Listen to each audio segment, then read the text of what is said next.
This Seniors Empowerment Workshop session is being organized by the Network for Bridging the Social Gap for Young Women. NBSGYW received this funding from the federal government of Canada through the New Horizon for Seniors program for 2023 to 2024 to support Black seniors, women with mental health conditions, to combat the lingering psychological effects of the COVID-19 pandemic. NBSGYW's mandate is to provide economic and social development support through capacity building initiatives to empower young girls, women, and vulnerable individuals through basic career training and computer skills, microloan projects, social development initiatives, and community mobilization through community centers. As a not-for-profit community-based organization, we are committed to improving the mental well-being of our community, nurturing skills in self-reliance and community wellness. This impact is incorporated into all aspects of our programming to promote cooperation, dedication, and the embrace of our culture with pride and respect. NBSGYW achieves its mandate and uploads its vision by providing direct services to as many as 132 young girls and women annually. These services include 1. Providing settlement and integration support and employment assistance for vulnerable women, girls, and newcomers. 2. Providing counseling, social and advocacy support systems for women impacted by gender-based violence and connect them with appropriate social and justice systems. 3. Increasing accessibility to social programming for vulnerable seniors to improve their community engagement and combat social isolation and loneliness. 4. To facilitate women's consultation in the community to identify non-legal conflict mediation approaches that assist women and young girls and families affected by conflict or legal entanglements. 5. Delivery of nutritional food to vulnerable Black and visible minority families to combat food insecurity. 6.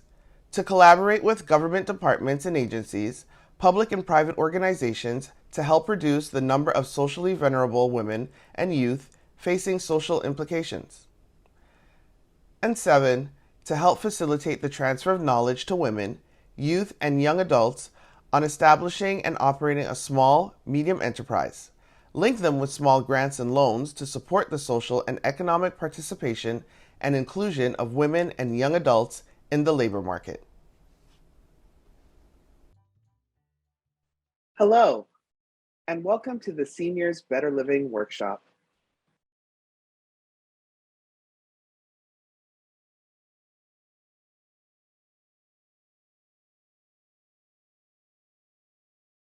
This session focuses on what is senior abuse?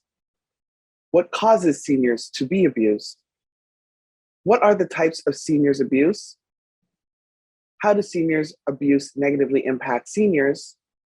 And what are some preventative strategies that family members and/or caregivers can adapt to combat physical abuse, mental abuse, emotional or psychological abuse, sexual abuse, abandonment, and self-neglect?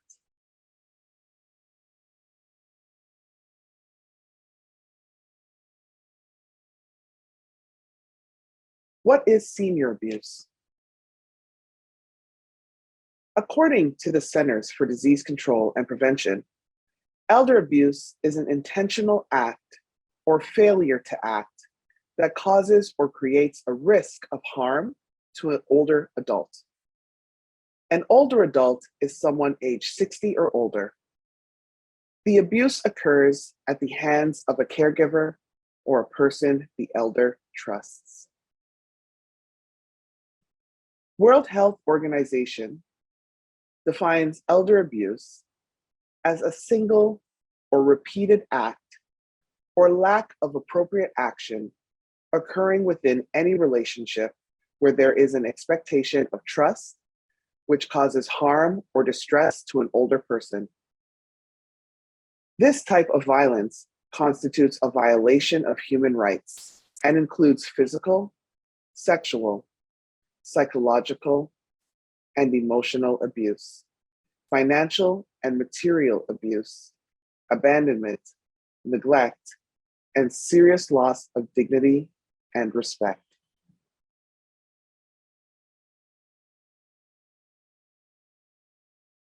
Here are some quick facts about elder abuse types. The types of elder abuse go beyond physical and emotional harm. Elders can suffer from sexual assaults, financial exploitation, abandonment, and more. Most types of elder abuse are committed by trusted individuals like family or nursing home staff. Elders can sometimes mistreat themselves through self-neglect. According to the National Council of Aging, elders are more likely to self-report financial exploitation than emotional abuse, physical abuse, sexual abuse, or neglect. Psychological abuse is the most common type of elder abuse, according to the NCEA.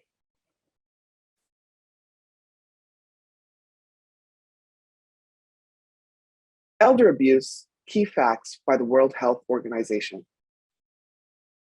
Around 1 in 6 people 60 years and older experienced some form of abuse in community settings during the past year. Rates of elder abuse are high in institutions such as nursing homes and long-term care facilities, with 2 in 3 staff reporting that they have committed abuse in the past year. Rates of elder abuse have increased during the COVID-19 pandemic. Elder abuse can lead to serious physical injuries and long-term psychological consequences. Elder abuse is predicted to increase as many countries are experiencing rapidly aging populations. The global population of people aged 60 years and older will more than double, from 900 million to about 2 billion in 2050. What are the types of seniors abuse? According to the Nursing Home Abuse Center, all types of elder abuse can lead to devastating consequences, including physical and/or emotional harm and even death. It is key for older people and their loved ones to know about all elder abuse types. They can use this knowledge to prevent abuse from happening or stop it before severe harm occurs. The Centers for Disease Control and Prevention identifies the following as the common types of elder abuse.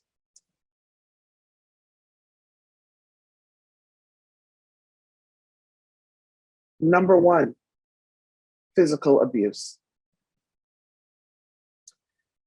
Physical abuse is when an elder experiences illness, pain, injury, functional impairment, distress, or death as a result of the intentional use of physical force.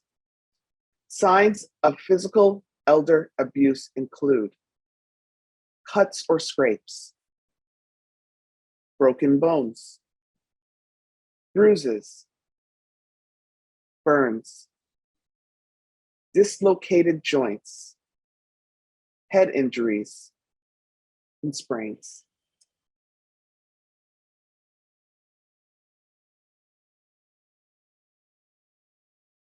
There are also signs beyond the injuries themselves that could mean an older person has suffered from physical abuse.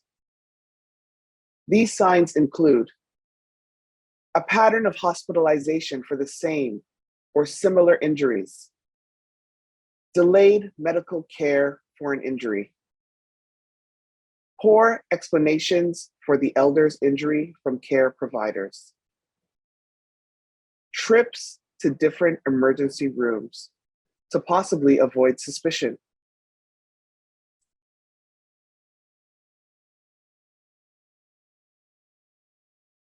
Number 2, sexual abuse.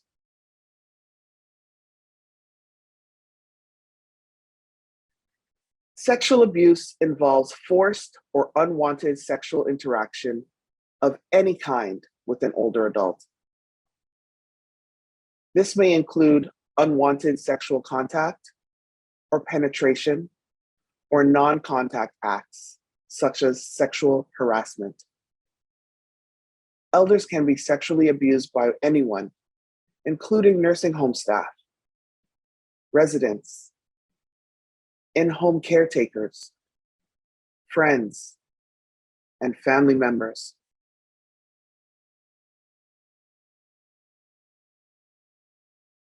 Warning signs of elder sexual abuse include bleeding from the anus or genitals, bruised genitals or inner thighs, new sexually transmitted diseases or infections, pain in the anus or genitals, pelvic injuries, problems walking or sitting.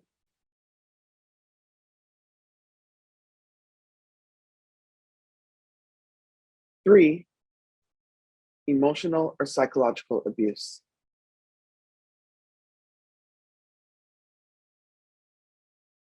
Emotional or psychological abuse refers to verbal or nonverbal behaviors that inflict anguish, mental pain, fear, or distress on older adults. Examples include humiliation or disrespect, verbal and nonverbal threats, harassment, and geographic or interpersonal isolation.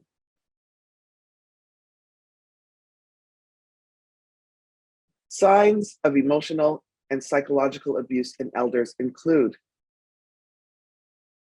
appearing depressed, withdrawn, or scared, avoiding eye contact,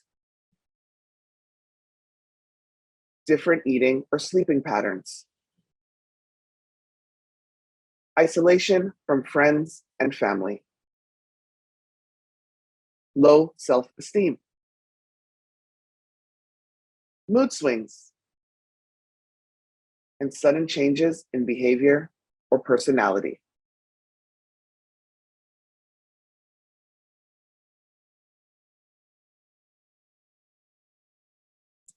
Number 4, neglect.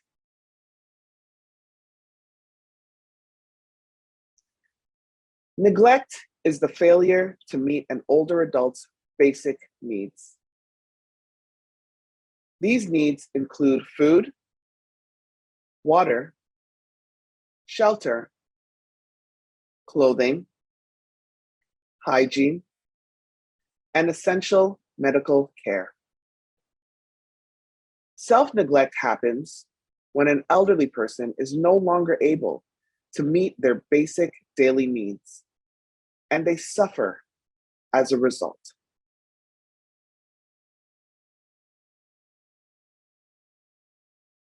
An older person may be suffering from self-neglect if they can't drink or feed themselves without help, dress themselves, maintain basic hygiene, maintain their home, manage financial affairs, or properly address their medical needs.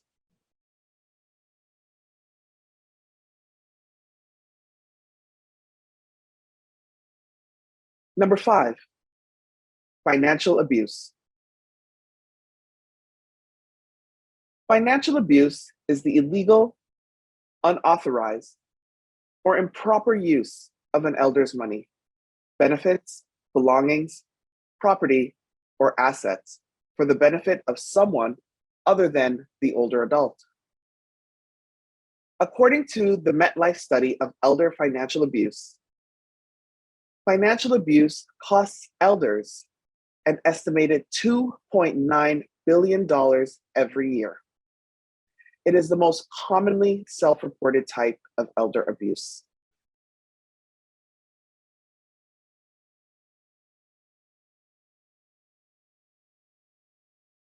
Warning signs of elder financial abuse include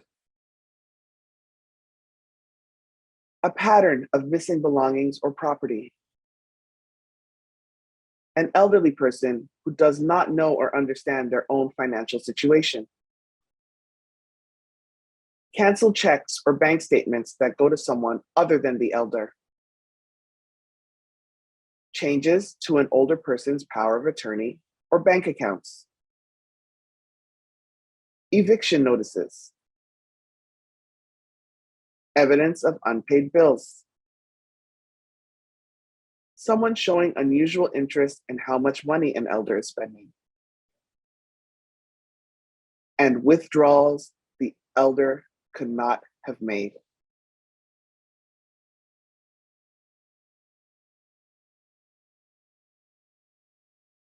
Scope of the problem.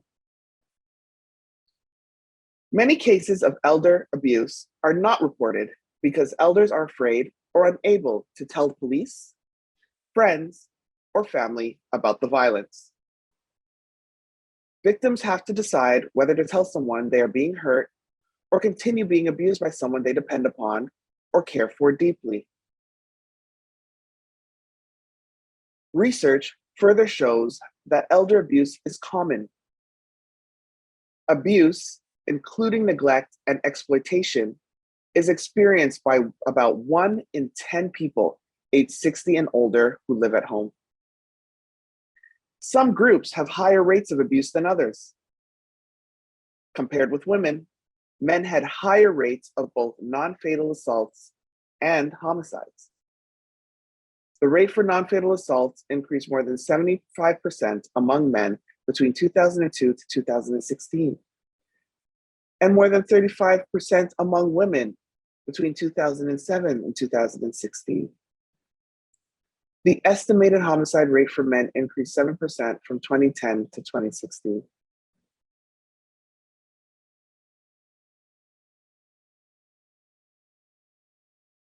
A 2021 report by the World Health Organization shares that elder abuse is an important public health problem.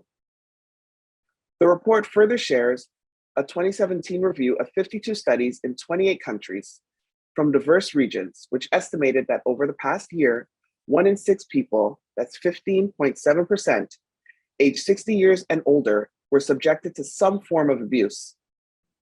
The review provides prevalence estimates of the proportion of older people affected by different types of abuse. Data on the extent of the problem in institutions such as hospitals, nursing homes, and other long-term care facilities are scarce. However, a review of recent studies on elder abuse in institutional settings indicates that 64.2% of staff reported perpetrating some form of abuse in the year 2020.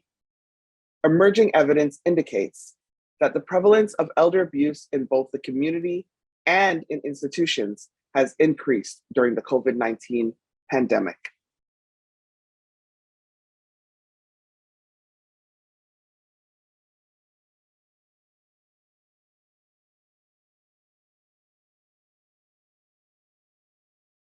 Here's a look at a table on elder abuse in community and systemic settings.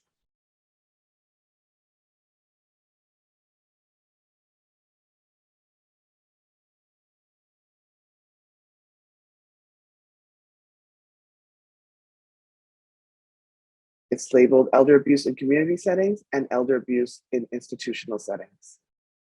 And it also lists the types of abuse: overall prevalence, psychological abuse, physical abuse, financial abuse, neglect, and sexual abuse.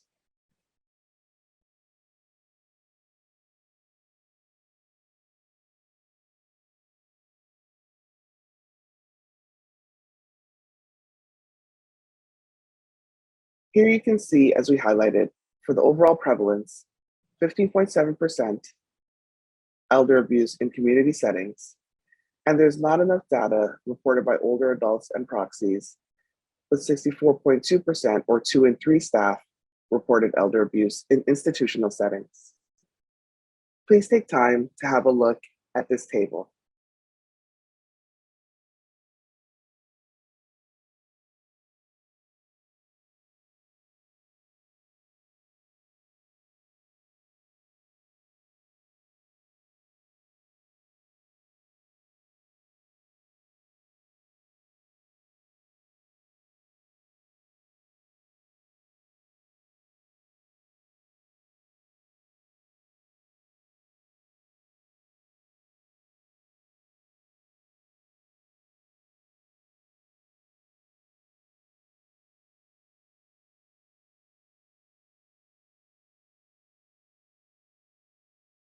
Research further indicates that globally, the number of cases of elder abuse is projected to increase as many countries have rapidly aging populations. Even if the proportion of elder abuse victims remains constant, the global number of victims will increase rapidly due to population aging, growing to some 320 million victims by 2050, as the global population of people aged 60 years and more increases to 2 billion by 2050.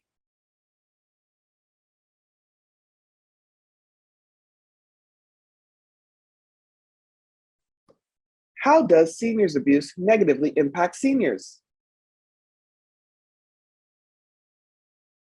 An article by World Health Organization emphasizes that elder abuse can have serious physical and mental health, financial and social consequences, including, for instance, physical injuries, premature mortality, depression, cognitive decline, financial devastation, and placement in nursing homes. Victims are fearful and anxious. They may have problems with trust and be wary of others. Many victims suffer physical injuries.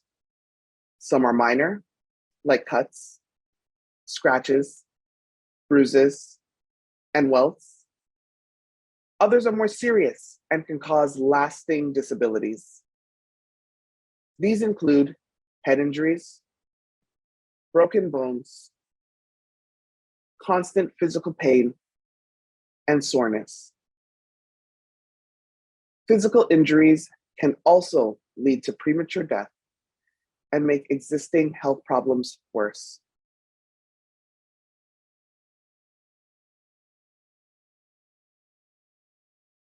What are some preventative strategies that family members and/or caregivers can adapt to combat physical abuse, mental abuse, emotional or psychological abuse, sexual abuse, abandonment, and self-neglect? Elder abuse can be committed by anyone: friends, family, care staff, or strangers. Because of this, it's important to keep a close eye on your loved ones' well-being and take action if you think any type of elder abuse is occurring. To prevent elder abuse, we must understand and address the factors that put people at risk for or protect them from violence.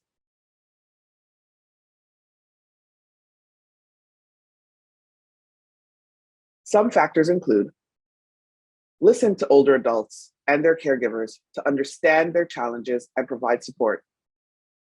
Report abuse or suspected abuse to local adult protective services, long-term care ombudsman, or the police. Educate oneself and others about how to recognize and report elder abuse. Learn how the signs of elder abuse differ from the normal aging process. Check in on older adults who may have few friends and family members. Provide overburdened caregivers with support, such as help from friends, family, or local relief care groups, adult daycare programs, counseling, outlets intended to promote emotional well-being. Encourage and assist persons, either caregivers or older adults, having problems with drug or alcohol abuse in getting help.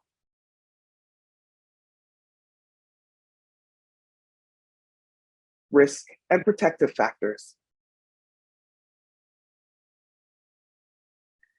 A combination of individual, relational, community, and societal factors contribute to the risk of becoming a perpetrator of elder abuse. They are contributing factors and may or may not be direct causes. Understanding these factors can help identify various opportunities for prevention.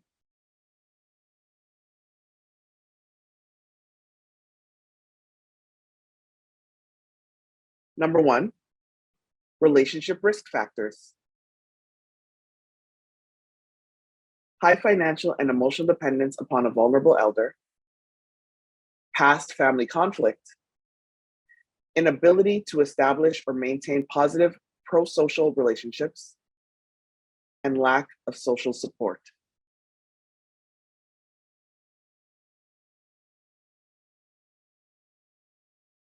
Number 2, individual risk factors. These are current diagnosis of mental illness, current or past abuse of drugs or alcohol, current physical health problem, past experience of disruptive behavior, past experience of traumatic events, high levels of stress, poor or inadequate preparation or training for caregiving responsibilities, inadequate coping skills, exposure to or witnessing abuse as a child, and social isolation.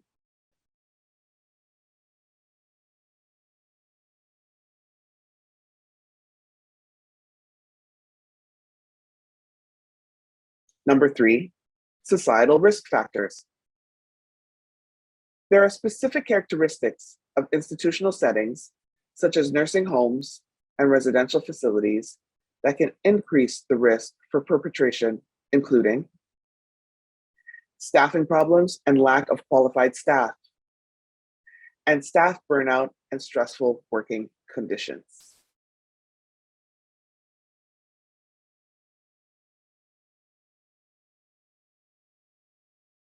Protective factors for elder abuse.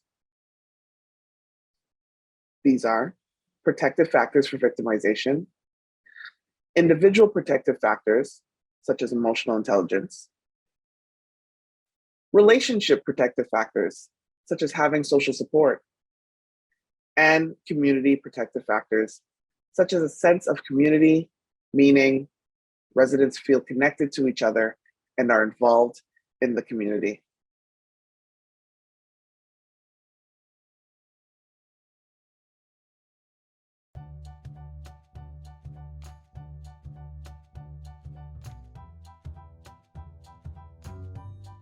Thank you so much for joining us for this Seniors Better Living workshop. We look forward to seeing you again.